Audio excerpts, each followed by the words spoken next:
গ্রামীণ জনগোষ্ঠীকে সম্পৃক্ত করা আর তরুণদের কর্মসংস্থান তৈরিতে পিডিবিএফ গুরুত্বপূর্ণ ভূমিকা রাখছে বলে দাবি করেছেন প্রতিষ্ঠানটির ব্যবস্থাপনা পরিচালক। তবে মাঠ পর্যায়ের বাস্তবতায় কাজকে আরো বিস্তৃত করতে স্বচ্ছ নিয়োগ প্রক্রিয়া আর কাঠামোগত পরিবর্তনের কথা বলছেন সংশ্লিষ্টরা। বিস্তারিত মুনিয়া জুথির প্রতিবেদনে। বোর্ড পিআরডিবি এর অধীনে 25 বছরের যাত্রায় পল্লী দারিদ্র্য বিমোচন ফাউন্ডেশন পিডিবিএফ গ্রামীণ অর্থনীতিকে শক্ত ভিত্তি দেওয়ার লক্ষ্য নিয়ে কাজ করছে। স্থানীয় সরকার, পল্লী উন্নয়ন ও সমবায় মন্ত্রণালয়ের আওতাধীন এই সংস্থাটি গ্রামভিত্তিক জনগোষ্ঠীকে সংগঠিত করা, আত্মকর্মসংস্থান সৃষ্টি এবং দারিদ্র্য বিমোচনে দীর্ঘদিন ধরে মাঠ পর্যায়ে কাজ করছে। আজ অনুষ্ঠিত হয় প্রতিষ্ঠানটির 26তম ফেলোশিপ সম্মেলন। সারা দেশ থেকে অংশগ্রহণ করে প্রায় 5,000-এরও অধিক প্রতিনিধি। তবে মাঠ পর্যায়ের বাস্তবতা বলছে ভিন্ন কথা। প্রতিনিধিরা বলছেন নানা সামাজিক ও অবকাঠামোগত চ্যালেঞ্জের কথা।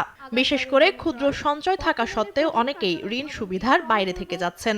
ঋণের পরিমাণ আনলিমিটেড অন্যান্য প্রতিষ্ঠানে, কিন্তু আমাদের প্রতিষ্ঠান লিমিটেড থাকায় আমরা মাঠ পর্যায়ে একটু সমস্যায় পড়ি।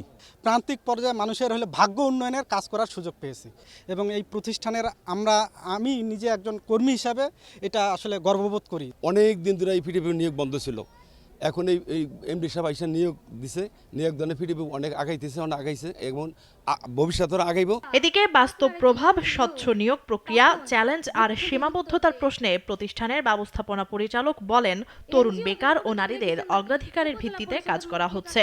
তবে স্বায়ত্তশাসিত হওয়ায় বেগ পোহাতে হচ্ছে সংশ্লিষ্টদের। বিদ্যমান বাস্তবতায় একটি সঠিক এবং স্বচ্ছ নিয়োগ নিশ্চিত করা খুব কঠিন কাজ।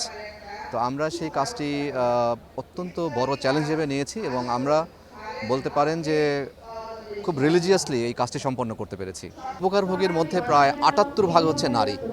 তো আমরা আমাদের নারীদের আত্মকর্মসংস্থান সৃষ্টিতে এবং নারীর ক্ষমতায়নে পিডিবিএফ বলতে পারেন যে সর্বাধিক অবদান রাখছে।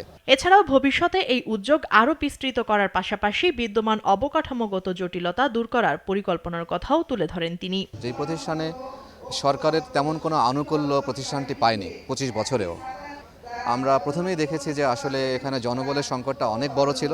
এরপরে আমরা পিডিবিএফের প্রধান কার্যালয় সহ আমাদের জায়গা বরাদ্দ প্রাপ্তি থেকে শুরু করে অন্যান্য সকল সমস্যাগুলোকে আমরা একে একে অ্যাড্রেস করছি। তো এই প্রতিষ্ঠানটাকে একটি শক্তিশালী পর্যায়ে নিয়ে যাওয়ার যে প্রচেষ্টা, সেটা আমরা সকলে মিলে অব্যাহত রাখব। অর্জনের পাশাপাশি চ্যালেঞ্জ আর সংস্কারের ডাক দিয়ে ঐক্য ও সংহতির ভিত্তিতে এগোনোর আহ্বান সংশ্লিষ্টদের। নামের স্থানে মুনিয়া জুথি, নাগরিক, ঢাকা। সেই প্রত্যাশাই পুনর্ব্যক্ত করছি।